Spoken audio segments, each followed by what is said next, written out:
at atin pong pagsasalu-saluhan sa gabi pong ito. At alam na alam po natin ito. Dalawa, basahin ko na po yung isa sa mga ngaral chapter 3 verse 1. There's time for everything, di ba? Nakalagay doon. Sa Tagalog, sa bawat bagay ay may kapanahunan at panahon sa bawat bagay sa silong ng langit.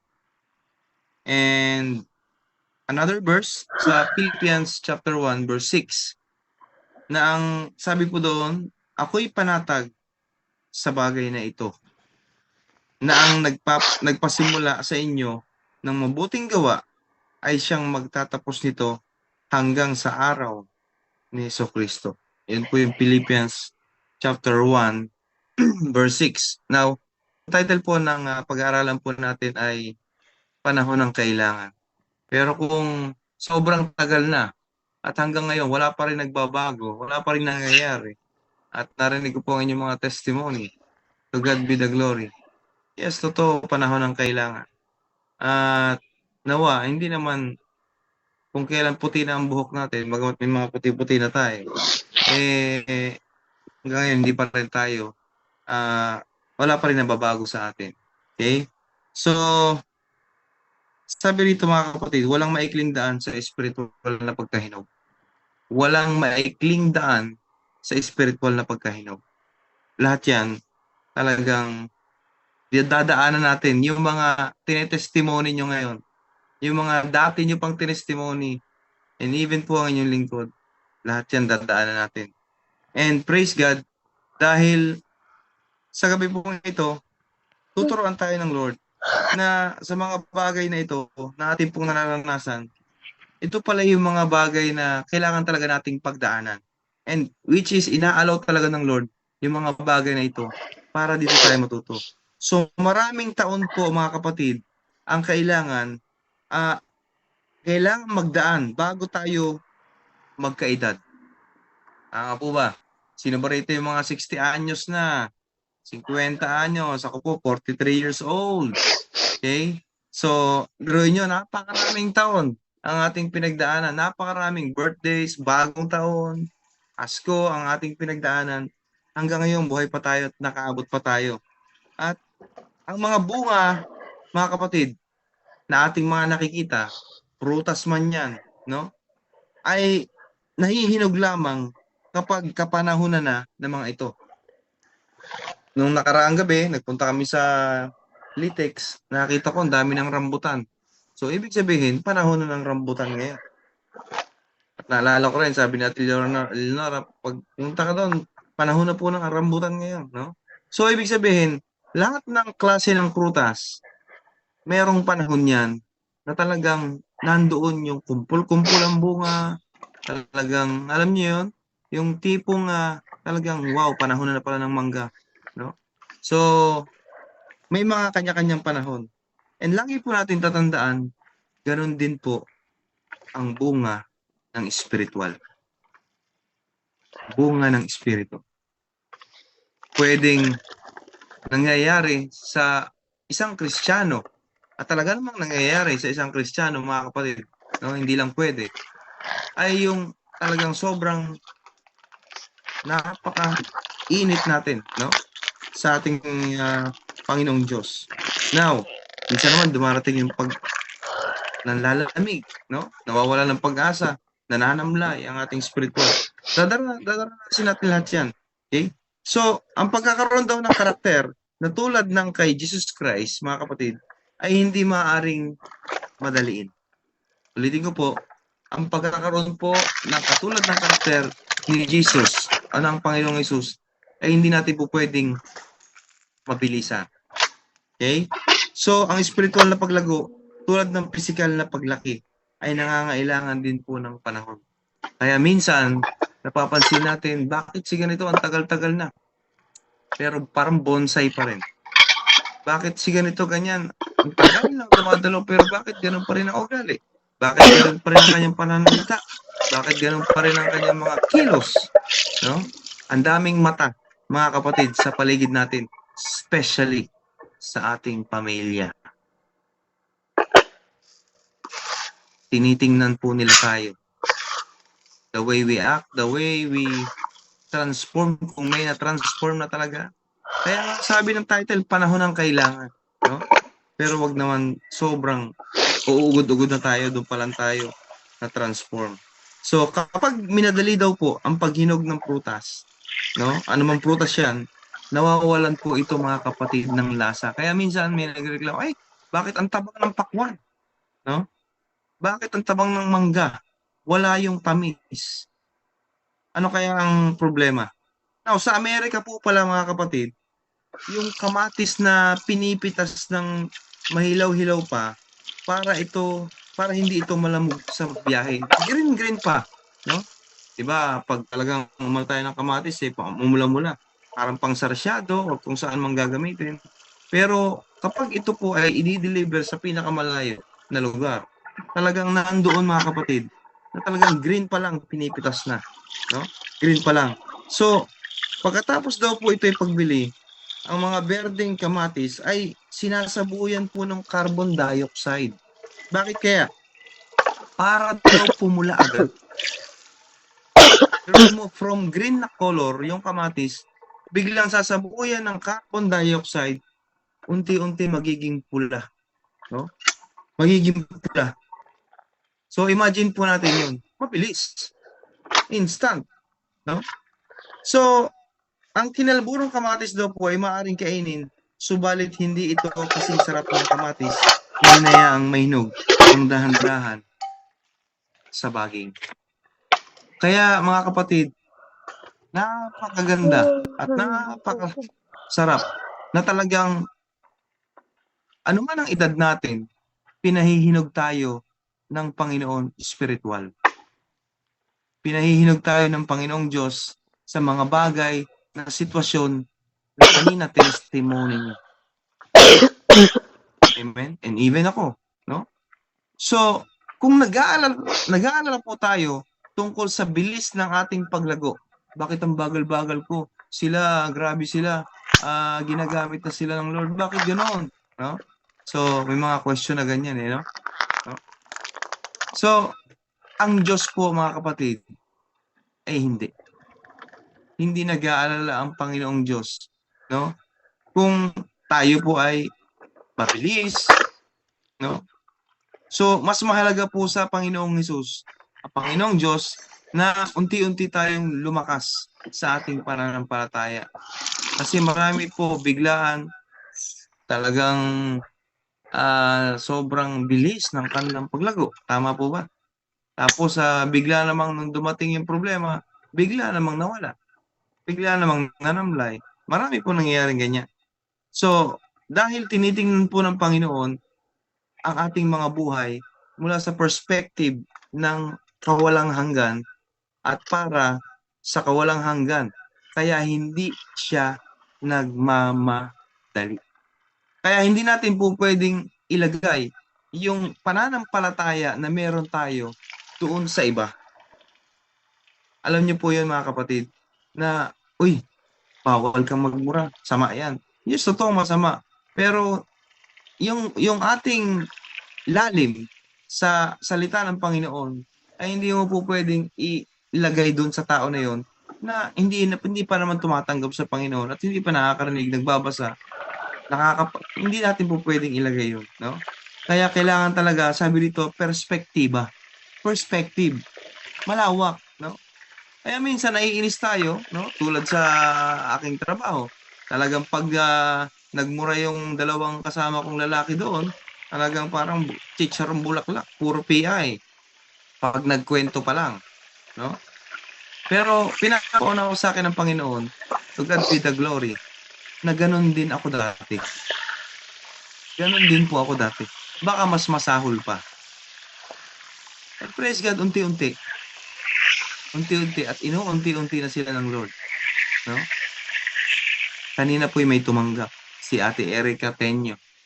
At habang nagtitimpla po ako, naggagawa po ako ng kape na brewed. Sabi ko, Ate Erica, meron ka bang prayer request? Sabi niya, meron po. Iligpit mo nga yung mga gamit Sige, mo upo na ka dyan. Ken, No? At ano ba yung sinabi niya? para ka namang Pangarap niya, ahas na makapag-aral naman pa siya dyan ng na 1 year. To God be the glory. And then, sabi ko, bago ko ipanalangin, yung mga prayer Pati yung marumi requests mo mo, dito, Kiel, ha? gusto kong sabihin May sa'yo na tamang lagayan ng mahal marumihan. ka ng Panginoon. And then, tuloy-tuloy na hanggang sa tumanggap siya sa Panginoon Hello, kanina. And to God be the glory. gising na. So, unti-unti, ilan lang kami doon, no? So, mga kapatid, laging ipinapaunawa sa atin ng Panginoong Hesus na hindi kailangang madalian.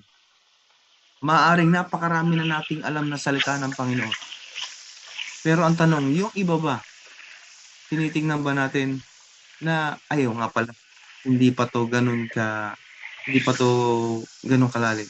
So, sabi po ni Lane Adams, inihahambing ni Lane Adams ang proseso ng paglagong espiritual sa strategy ginamit ng mga mag-aalyadong Kiel, hindi ko bansa na uulitin yung noong sinabi ko, ha? Pag World ako bumalik War pa II, dyan, kukuhanin no? ko yung cellphone mo. Upang palayain ng mga bansa sa Timog Pasipiko. Ibig sabihin, palalambutin muna nila ang mga depensa ng kalaban, no? Gumagamit sila ng barkong pandigma upang bombahin, boom, ang mga kuta ng kalaban. Ganun ang strategy, no? And ganun din po itinuturo sa atin ng ating mga leader, ng mga pastor, na bago mo bombahin, lusubin ang isang kuta o ang isang templo, ang isang kalwa, ang isang tao, bombahin muna natin ang panalangin.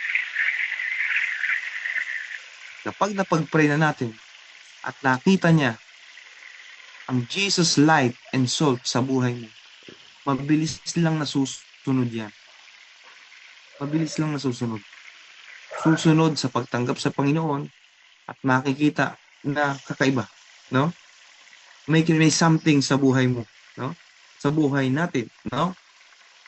Pagkatapos mga kapatid, no, ng pagbomba, dadaong na yung mga marino. Ganun po ang strategy nila para sakupin ang isang maliit na bahagi ng baybayin. At ito po yung tinatawag o ito'y gagawin nilang himpilan o yung parang headquarters, lugar. At sa English po, ang tawag doon beachhead. Beachhead, no? So, patatatagin nila yung beachhead, yung lugar na yon, at sisiguraduhin safe, ligtas, no? Ganun po ang strategy nila. Now, kasunod dito ay ang mahabang proseso ng unti-unting pagpapalaya sa isla. Ibig sabihin, itong isla na ito, halimbawa, meron silang discovering isla. Unti-unti, i-build nila kung ano yung dapat at ikagaganda ng isla na ito. Alam niyo po mga kapatid, na-realize ko, ganun din ang ginawa sa akin ng Panginoon. Binomba niya muna ako, may ginamit siyang tao, may nag-pray sa akin, may nag-pray sa inyo. At saka tayo binomba ng pagtanggap sa Panginoon. And tulog talaga ang luha ko mga kapatid. And unti-unti, pinalalago tulad ng isang beachhead, pinapaganda ang isang beach, no? Isang lugar, ng mga strategy, ng mga tao na yun, ng mga marino na yun. And sino yun? Yung mga naglilingkod sa Panginoon na nagpe-pray sa iyo, kaya ka nandito. Now, sa bandang huli, makokontrol din nila yung isla na yun. Subalit, ito'y sa pamamagitan ng isang madugo, magastos, at mahirap na pakikidigma. Ulitin ko po, madugo, magastos, at mahirap na pakikidigma. Bakit? Spiritually speaking, iba pa yung attitude niya. Talagang may digmaan talaga between non-believer and believer. O yung unbeliever at saka believer. Meron talaga yan. Kasi yung binuhubo ka ng bibig niya, makamundo. Yung ikaw naman na binuhubo ka ng bibig mo at kinikilos mo, ay talagang sa Panginoon. And doon makikita yan. No? So, si Adams po, inihahalin tulad niya yung ginagawa ni Kristo sa ating mga buhay. Una, sasakupin tayo ni Jesus Christ, sandaling isuko natin ang ating mga buhay sa Kanya. Totally surrender po yung sinasabi ko mga kapatid. Talagang totally surrender. Minsan kapatid, ay kailangan niya tayong palambutin sa pamamagitan ng pagbibigay sa atin na mga problemang hindi natin kayang lutasin. And ganun din po yung nararanasan ko sa panahon ngayon. Kaming pamilya. Alam niyo po yun? Talagang grabe, no? Pinapalambot muli. And to God be the glory, no? Bakit pinapalambot? Bakit pinapalambot ang puso natin, no?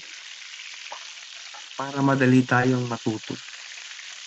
Kasi kapag matigas ang ating puso, yung spiritual, mahirap makapasok. Yung fruit of the Holy Spirit. May mga taong sadyang nagbukas agad ng kanyang buhay kay Kristo. Yes, tatanggapin kita, Lord. Sige, pasok ka. Pero sa sandaling kumatok siya sa pinto ng kanilang puso, ngunit ang karamihan sa atin ay lumalaban at nagtatanggol pa ng sarili. Ay, hindi, mali yan, ganito, ganyan. No? Minsan, nakakatwiran pa tayo sa Lord. Minsan, kahit madalas tayo nakikita sa gawain, madalas tayong ginagamit ng Panginoon, naglilingkod tayo, yes. Pero minsan talagang lumalaban pa tayo sa Panginoon, which is kahit alam na nating mali, ay pinipilit pa rin natin yung ating mga gusto. So, kaya ang nagiging karanasan natin, bago tayo magpapasakop, ay parang nagsasabi si Jesus ng ganito, narito ako sa pintuan at nambobomba sa iyo. Nabomba na po ba tayo ng ating Panginoong Hesus? Grabe yung pambubomba ng salita ng Diyos sa atin, ano? Lalo kapag nagbabasa tayo, sinemeditate natin, tama po ba?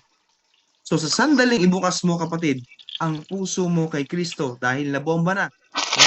Sa ating Panginoon, ay nagkakaroon ng isang beachhead sa iyong buhay. Kala mo, kapatid, ay naisuko mo na ang lahat ng aspect ng buhay mo sa Kanya. Pero ang totoo, marami pang bagay tungkol sa sarili mo ang hindi mo pa alam. Ang maisusuko mo lang, kapatid, yun lamang sa Kanya ay ang mga bagay na naiintindihan mo at namamalayan mo sa sandaling iyon. Lord, suko ko na tong ganitong ugali ko. Lord, isuko ko na tong ganitong pananalita ko. Lord, isuko ko na tong ganitong ginagawa ko sa katawan ko. No? Kasi nakabasa mo na no? Templo pala ng Diyos ito. Itong ating body, no? So sa oras po, mga kapatid, na magkaroon ng beachhead si Jesus Christ sa iyong buhay, sa ating buhay, sisimulan na niya ang kampanya para sakupin ang mas marami pang teritoryo. Una niyang tinitira at una niyang binobomba ay ang ating kaisipan. Susunod na ang ating puso at saka kikilos ang pagbobomba niya sa ating mga salita, sa ating mga naririnig, sa ating mga kinikilos. Yan yung unti-unting teritoryo na sa Kanya naman talaga. Wala namang meron ng iba . Sa Diyos naman talagang teritoryo yan. Yun nga lang, napahiwalay nga tayo . Napahiwalay tayo. Pero tayo ngayon, na mga anak ng Diyos, ay pinanunumbalik, kaya maraming binobomba sa ating mga buhay ngayon. Amen? And kung bubombahin tayo ng Word of God, tanggapin natin. Tanggapin natin, mga kapatid. Magkakaroon ng maraming paglalaban at pakikidigma, subalit ang magiging resulta ng lahat ng ito, kapatid, sa bandang huli, ay walang kaduda-duda. Sabi ng Philippians 1:6, na ipinangako po ng Panginoong Diyos, ang nagpasimula sa inyo ng mabuting gawa ay siyang magtatapos nito. Kapatid, uulitin kong muli, hindi tinitingnan ng Panginoon kung anong date ka tumanggap,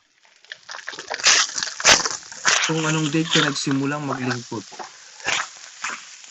Tinitingnan niya kung talagang tatapusin natin yung inumpisahan natin. para sa Panginoon. So, ang pagiging disciple po ay isang proseso, mga kapatid, tungo po sa pagiging kawangis ni Kristo. So, ibig sabihin, madalas sinasabi natin, we are the child of God, we are born again Christian. Yes, pero sometimes, meron pa rin. But, I repeat, proseso talaga. Now, ang sabi ng Ephesians 4:13, Ephesians, hanggang sa tayo'y maging ganap sa kaalaman at maabot natin ang sukat ng kapuspusan ni Kristo. Kapuspusan ni Kristo. Amen? Paano pa ba tayo mapupuspos, no? Ng banal na Espiritu? Siyempre, dapat po talagang nandoon na hindi lang tayo babad, hindi lang tayo nagbubulay-bulay, nakikita talaga sa ating buhay.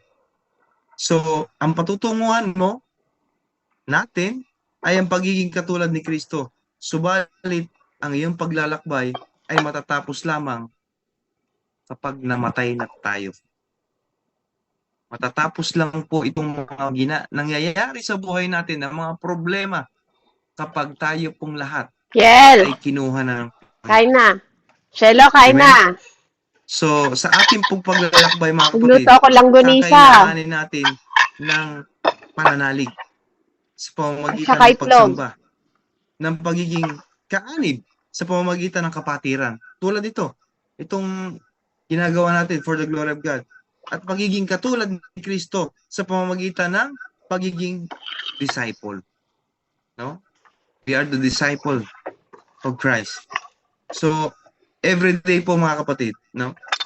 Nais po ng Panginoong Diyos na unti-unti tayo maging kawangis niya. Alam niyo po, tayo na lang po nakakaalam nun. Araw-araw, minuminuto, segundo, oras-oras ng ating buhay. Tanawin natin yung ating sarili. Meron na bang ilang percent sa buhay ko, sa buhay nyo, na nandoon na unti-unti nagiging kawangis ko? Natin, si Jesus Christ. Yan. So, purihin ng Panginoon. Ang sabi dito, mga kapatid, sa Colossians chapter 3, verse 10a, at ako'y nagbihis na ng bagong pagkatao. Nagbihis, ibig sabihin, hinubad na yung luma, sinuot yung galing kay Jesus Christ, na binabago sa kaalaman ayon sa larawan ng Diyos na lumikha sa inyo. So, ibig sabihin, pinapatapon na ng Panginoon yung luma nating pagkatao. Yung luma nating pag-uugali. Yung luma nating pananalita.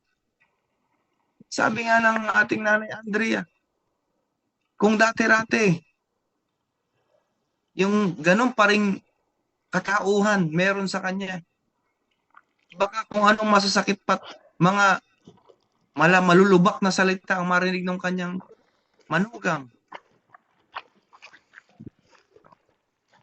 And praise God, nandoon na naghari. Yes, nirebuke, pinagsabihan, pero may pag-ibig. Kasi ang tunay na nagmamalasakit at may pag-ibig, talagang kailangan mong sabihan, kailangan nating sabihan na may mali at may malaking mali. Sino kasama mong umalis? Na ginagawa mo. Ginagawa natin. Alam nga namang mag-isa ka lang naglalaro doon. So sa panahon natin ngayon, mga kapatid, masyado tayo na humaling sa mga mabilisang paraan. Kahit na, may dadala kang kutsilyo. Tulad ng ibang mga kasama ko, talagang order araw-araw, talagang hindi nagbabaon. Fast food, Sabi namang nagpupunta ka KFC, mag-isa ito talaga. ganyan. Yung isa naman, noodles. Hindi ka naman, sinain na, na Anong oras kumakain mo din naman umalis? ako nun, no? But, my point is, mabilis talaga. Pag umorder sa Food Panda, Sabi ni daddy mo, 5 andyan, pesos, ilang wala ka minuto na lang, dyan. andyan na agad. Mainit-init pa. So, mas mabilis nating makuha, mga kapatid, ang gusto natin. Mas mabuti. Siyempre, kahit man sino sa atin, siyempre gusto kong tulad nung sa motor ko, mga kapatid, nasira kaninang umaga, yung switch ng signal light, left and right. Sabi ko, paano kaya ito? 5:30 daw. No? At alam niyo po ang ginawa ko, dahil nga wala pang sweldo, nilagyan ko muna ng 4 na goma para lang hindi matanggal yung pinaka-pinipindot ko doon. Para hindi malaglag. Kasi delikado na wala akong signal light sa daan. May katagpo Delikado, ka pa dun, no? ha? And gusto ko agad magkaroon. Pero hindi eh. Kailangan kong i-order at may inaantay pa akong sweldo. No? Para mabili ko yung signal light na yun. Pero may solusyon. And yun yung binigay na solusyon ng Panginoon. Lagyan mo muna ng goma yan. Hindi matatanggal yan. Amen?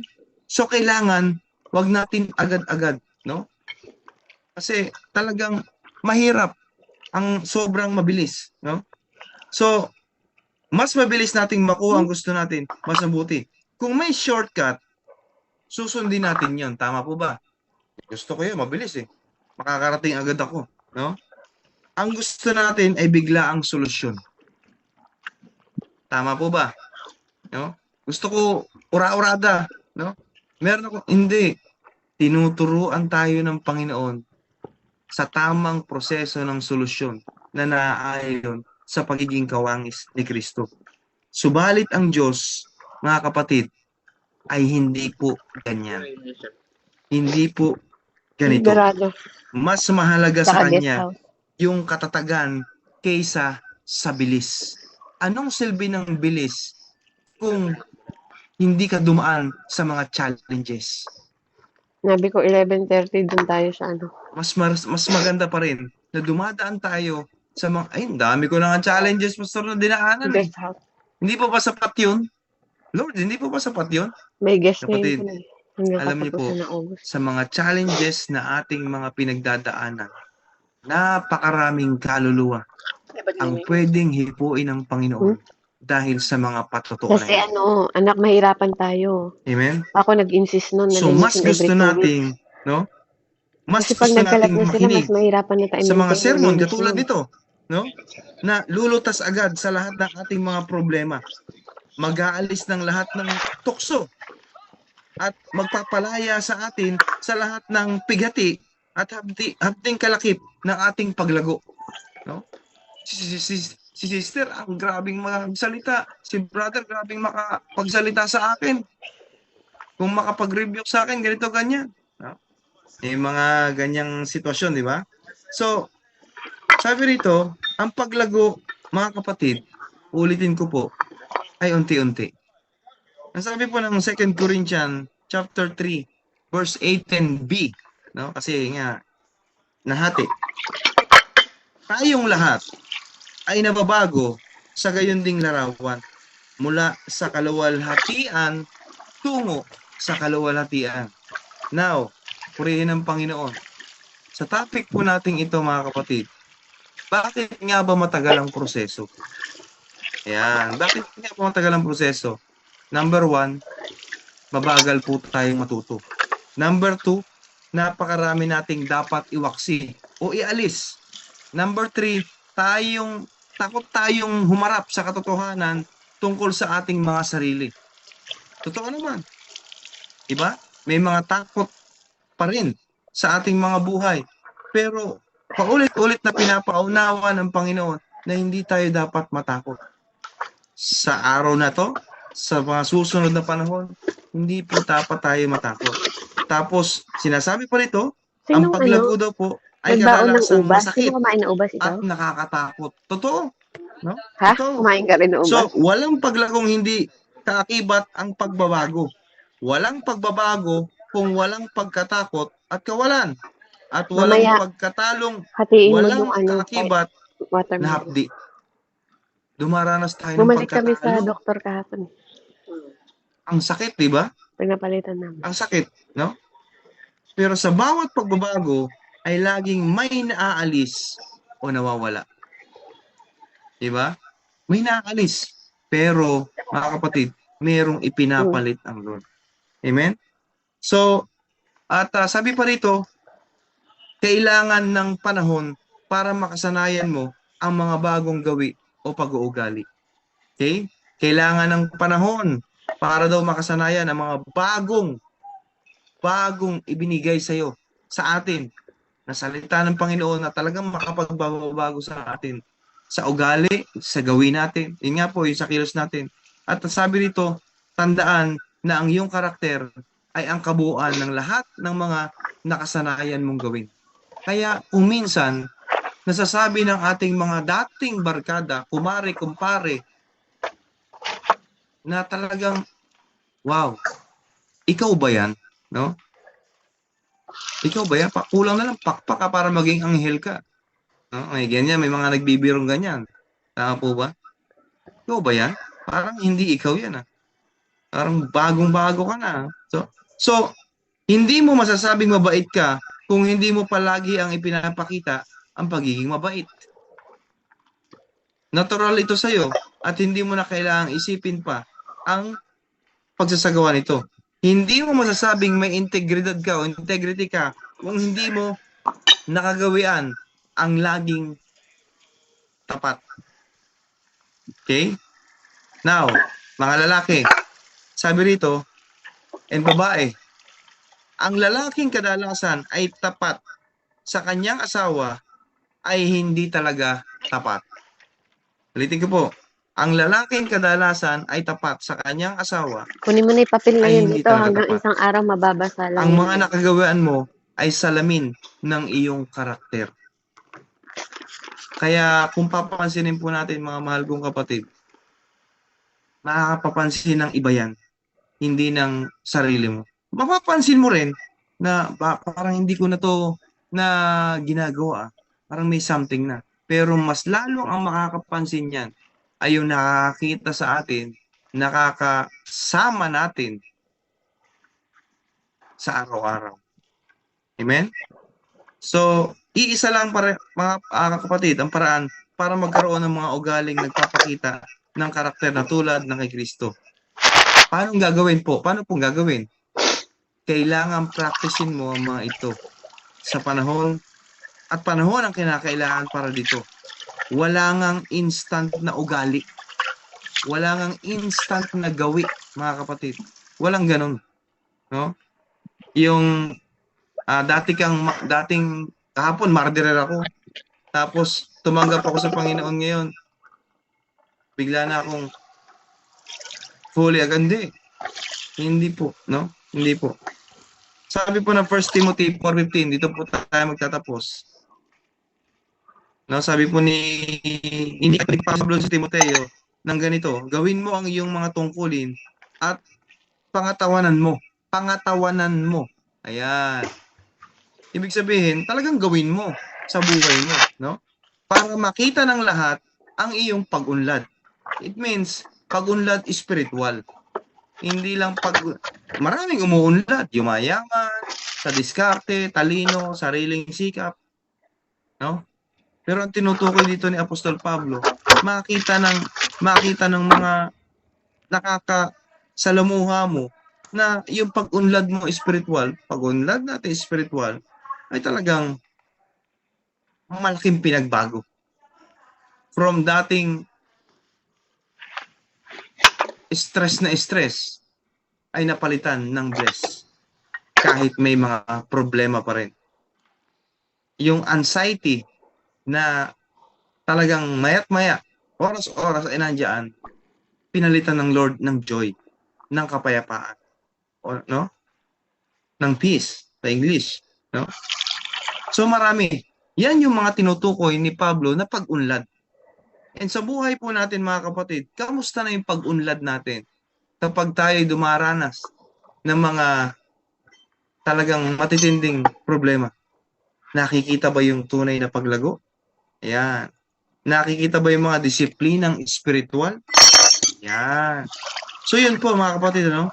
Kaya sa title po ng mensaheng ito, dito po sa Ecclesiastes 3:1 at Philippians 1:6, panahon ng kailangan kapatid. Panahon ng kailangan. No?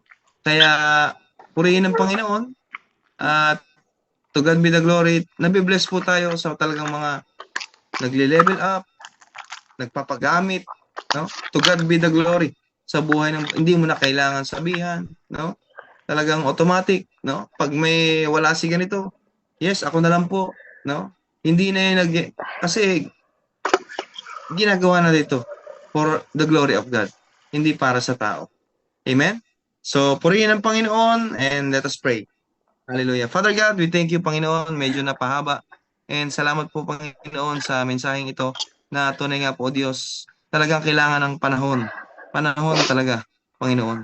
And we pray, Lord, sa mga panahon na aming pagdadaanan pa. Dalangin po namin, Panginoon, na ikaw ang magbigay sa amin ng karunungan. Yung mga bagay na minsan parang wala nang solusyon sa tingin namin, pero sa tingin mo, napakalaki ng solusyon. Dahil ikaw naman talaga yung tunay na kasagutan sa lahat ng aming mga pinagdadaanan.